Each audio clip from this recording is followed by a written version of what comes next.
आज के इस आधुनिक युग में जहां हम नारी सम्मान की बात करते हैं, हमारा समाज नारी को बढ़ाने की बात करता है। बेटी पढ़ाओ बेटी बचाओ जैसे स्लोगन दिए जाते हैं। लड़कियों को कहा जाता है कि वह लड़कों से कम नहीं है, उनके कंधों से कंधा मिलाकर चलने के लिए कहा जाता है, उन्हें प्रेरित किया जाता है। वहीं इसी समाज में नारी पर होने वाले अत्याचार कम होने का नाम नहीं ले रहे हैं। ऐसा ही कुछ वाकया इन दिनों हमारे सामने आया है, जिसने ना ही नारी सम्मान को ठेस पहुंचाई है, बल्कि इंसानियत को भी शर्मसार किया है।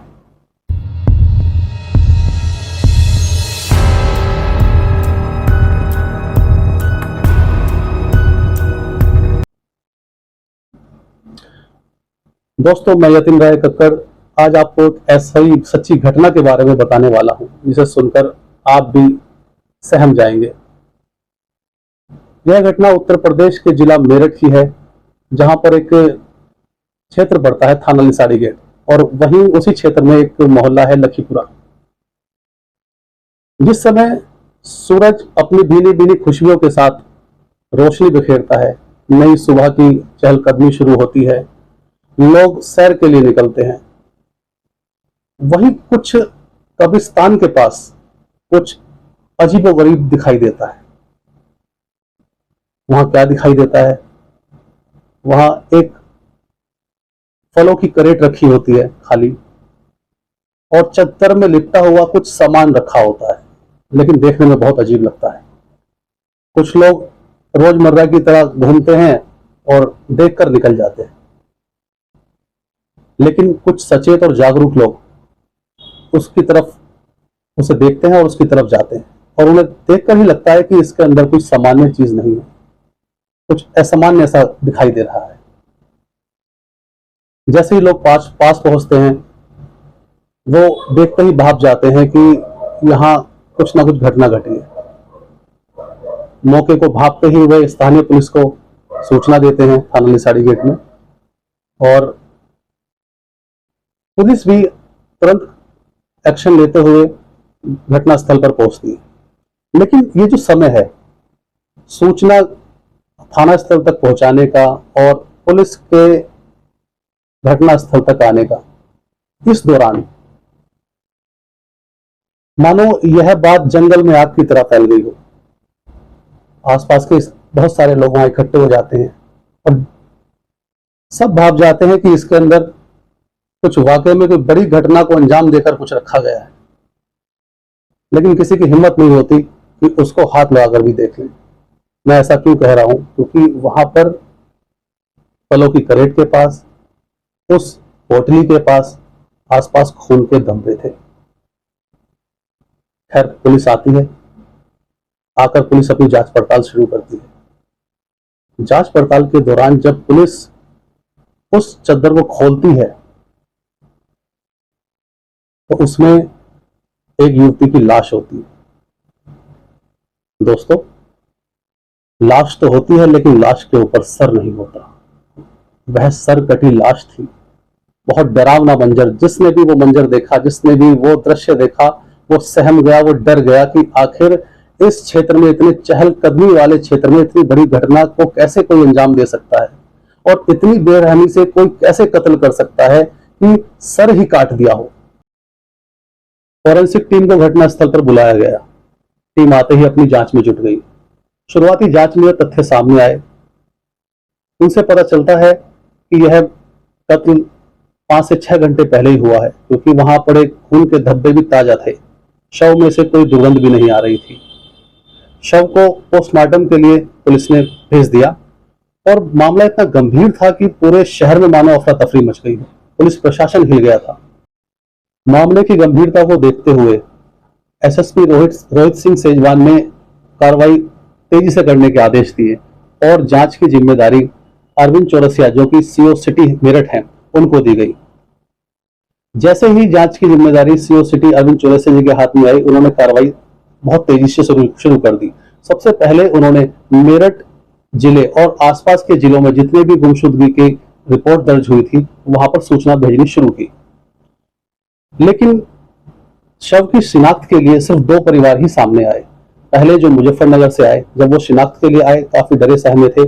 शिनाख्त के लिए जा ही रहे थे, तभी उनके घर से फोन आता है कि लड़की घर आ गई है। जैसे उनको पता चलता है हमारी लड़की घर आ गई है, वो एक गहरी सांस लेते हैं, खुश भी होते हैं और वापस अपने घर चले जाते हैं। दूसरा जो परिवार सामने आया वो मेरठ जिले का ही था। डरा सहमा था। शिनाख्त के लिए जैसे ही वो गया, उसने शव देखा। शव देखने के बाद उसने यह मानने से इनकार कर दिया कि यह उसकी लड़की है। मतलब वो भी मना करके चले गए कि यह हमारी बेटी नहीं हो सकती। अब ये पहलू भी खत्म हो चुका था कि शिनाख्त कैसे की जाए।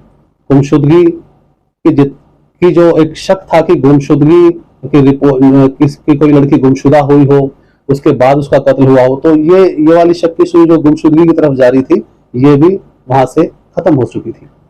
उसके बाद सीओ सिटी ने जितनी भी आसपास के क्षेत्र के और मेरठ के कुछ महत्वपूर्ण क्षेत्रों के और कुछ ज्यादा आबादी वाली क्षेत्रों के सीसीटीवी फुटेज खंगालनी शुरू की। वहां से कुछ फुटेज सामने आई जिनसे कुछ सुराग मिलने शुरू हुए। उन सुरागों के आधार पर सीओ सिटी ने एक और प्लान बनाया और उन्होंने यह सोचा कि क्यों ना जांच की शुरुआत निसाड़ी गेट थाना क्षेत्र से शुरू की जाए। लखीपुरा जो वो मोहल्ला है उसी के आसपास से शुरू की जाए। उन्होंने आसपास से जांच शुरू कर दी। जांच के दौरान उन्होंने सबसे पहले ऐसे घरों को चिन्हित किया जिनके घर ताला लगा हुआ है, और ताला अभी एक दिन पहले ही लगा है। दूसरा, ऐसे घरों को चिन्हित किया जिनमें लोग तो ज्यादा रहते हैं लेकिन वो कल ही कहीं चले गए, घर में एक या दो लोग ही बचे हैं, या घर में सिर्फ एक या दो बच्चे ही बचे हैं। पुलिस अपनी जांच में जुटी रही। 3-4 दिन तक जांच चलती रही लेकिन कोई सुराग नहीं मिला। हत्या के 5वें दिन एसपी सिटी विनीत भटनागर एक खुलासा करते हैं। एक ऐसा खुलासा करते हैं जिसको जानने के लिए शहर के तमाम लोग उत्सुक तो थे ही, वो यह चाहते थे कि जल्दी से जल्दी आरोपी पुलिस की गिरफ्त में आ जाए, क्योंकि यह घटना महज 5 दिनों में ही एक रहस्य बन चुकी थी। खुलासे में जो सामने आया वह वाकई में चौंका देने वाला था। क्या जिद की तलवार की धार इतनी तेज होती है जो सगे रिश्तों को भी काट देती है? दोस्तों, इस घटना में कुछ ऐसा ही हुआ था। खुलासे में बताया गया कि लड़की का नाम शाहीन था, वह मुस्लिम समुदाय से थी, उसकी उम्र 20 से 22 वर्ष थी, और कत्ल की जो वजह थी वो सिर्फ इतनी थी कि लड़की पढ़ना चाहती थी, आगे कुछ बनना चाहती थी, और उसके परिवार वाले, उसके भाई और उसके पिता जिन्होंने उसका कत्ल किया था, वो उसकी शादी करना चाहते थे। दोस्तों, आप सोच सकते हैं कि एक पिता, एक भाई, एक पिता जिसने जन्म दिया है बेटी को, जिससे उसकी उत्पत्ति हुई है, क्या उसका वो गला काट सकता है? भाई जिसके साथ वो बचपन से खेली थी, क्या वो उसका गला काट सकता है? जिस भाई के साये में वो खुद को सुरक्षित समझती थी, क्या वो भाई उसका गला काट सकता है? क्या दोस्तों आपको इन सब बातों पर यकीन होता है? बिल्कुल नहीं हो पाता, मैं भी नहीं कर पा रहा हूँ, रोंगटे खड़े हो रहे हैं मेरे भी। लेकिन दोस्तों, ये सच्ची घटना है, ये हुआ था। कसाई की तरह उस लड़की को, जैसे कसाई भैंस काटता है, इस तरीके से उस लड़की को काटा गया था। बहुत ही दर्दनाक तरीके से उसकी हत्या की गई थी। दोनों को गिरफ्तार करके जेल भेज दिया गया है। लेकिन दोस्तों, आगे क्या होगा? उन पर मुकदमा चलेगा, कोर्ट जाएंगे, जेल भेज दिया जाएगा, उन्हें फांसी दी जाएगी, उम्र कैद की सजा हो जाएगी। आखिर क्या होगा उनके साथ? दोस्तों, इतनी बड़ी वारदात को अंजाम देने वाले के साथ क्या होना चाहिए, ये सवाल मैं आपसे पूछता हूं। आप कमेंट में जरूर लिख के बताइएगा कि ऐसे आरोपियों के साथ किस तरीके का व्यवहार होना चाहिए, आखिर क्या सजा उनको मिलनी चाहिए। ऐसे ही कुछ सच्ची घटनाओं के साथ मैं आपसे मिलता रहूंगा। आज के लिए विदा चाहता हूं। जय हिंद, जय भारत।